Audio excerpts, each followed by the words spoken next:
Okay, doctorarjaybe here, and I wanted to talk a little bit about running in the wintertime. Um, Now, even though I'm talking about running, this also applies to bike riders who bike in the wintertime. Even though I think that's crazy to bike ride in the wintertime, I see plenty of people who still do it. Um, uh, and they're riding bikes on snow and ice. And, you know, I have a hard time keeping my balance on the snow and ice. These guys are doing it on a bike, which is even crazier than me. But it's also kind of beautiful out there too. During the wintertime, when I'm out there where all it is just a nice layer of snow, it's actually quite beautiful. So any events, to keep warm in the wintertime, you have to use a layered approach. You could never use, let's say, a typical winter jacket that would keep you warm in the winter when you're out exercising, because you would sweat too much. As soon as you started sweating, the winter coat would get soggy wet and it would lose all its insulation. And so in the wintertime, a winter coat would actually be cold. Years ago, when I first started running, I used to wear sweatpants and a hooded sweatshirt. And the problem always was that they would get soaking wet, and then I would lose my insulation layer, and I would, start feeling cold. I started wearing long underwear underneath it, but the long underwear were cotton also, and again, they would get soaking wet. They would lose their insulation. The sweat would go into the sweatshirt and sweatpants. They would lose their insulation. It just wasn't good.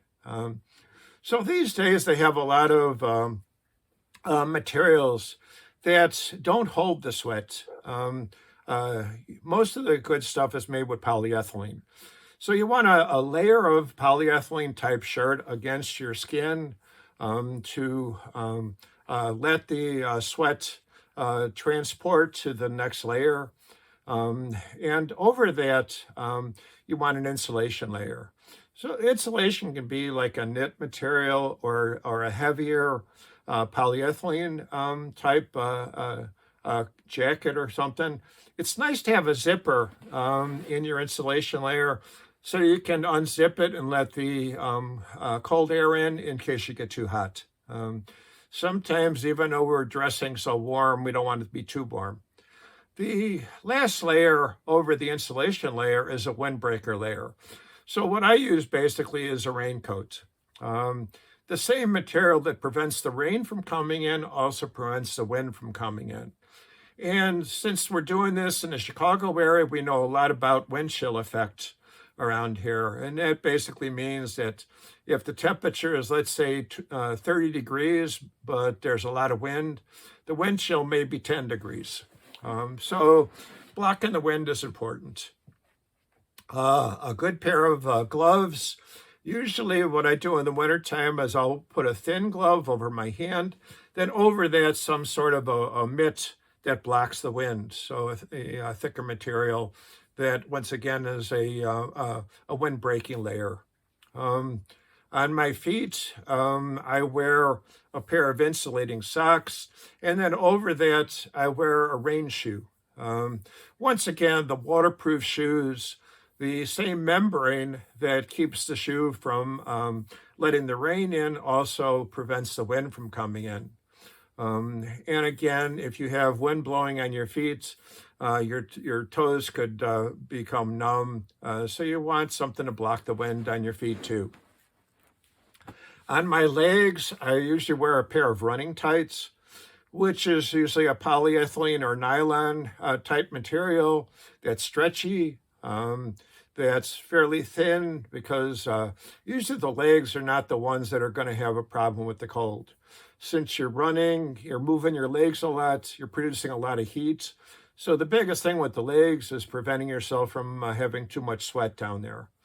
Over the running tight, I usually wear some sort of wind-breaking pant. So I tend to wear a pant that I would use for the rain again, because again, the membrane from the rain also blocks the wind.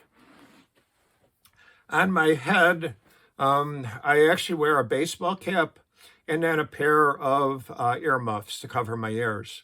Again, the head tends to get a bit warm, so I don't want anything too thick. But if the wind is strong or it's very cold, I'll wear a face mask, which is a thin material that covers everything except for my eyes. And this will block the wind, keep it off my neck because it's long enough to come all the way down, and blocks the wind from getting to the head and neck area. Now, if you're bike riding, you would want to adjust this a little bit, but with bike riding, it's even more important to block the wind because the bike rider makes wind as he's traveling, 15, 20 miles an hour as he's riding. And so they make their own wind by the movement of their bike against the cold air.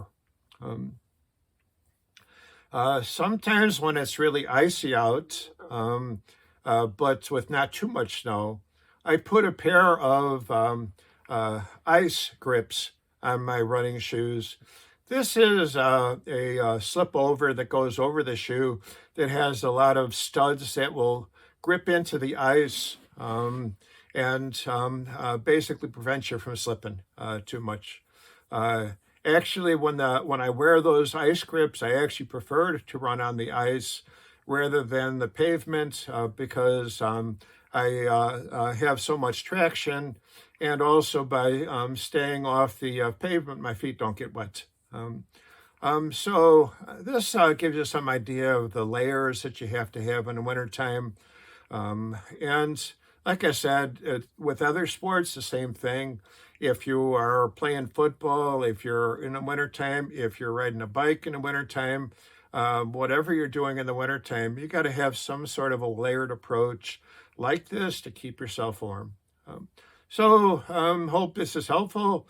We know in the summertime it's a little bit easier, but we live in the Midwest here and it gets cold sometimes. Take care.